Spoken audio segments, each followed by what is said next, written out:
Diqqat aholiga tezkor xabar.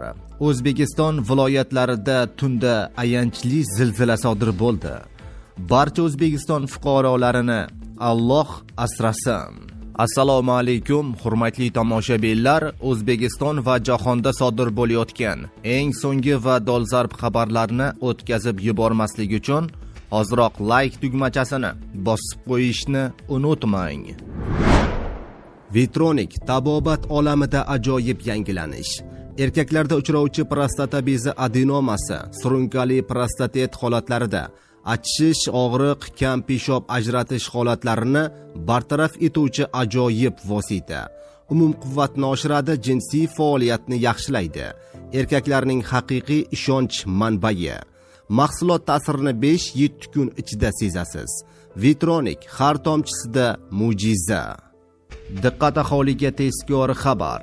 O'zbekiston Respublikasi hududida tunda sezilarli darajadagi kuchli bo'lgan zilzila sodir bo'ldi. Zilzila Peshku tumanida 3 ball 1 kilometr.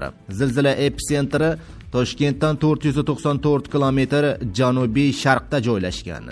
Zilzilaning sodir bo'lgan vaqti 26-mart kuni soat tungi 04:24 da bo'lgan.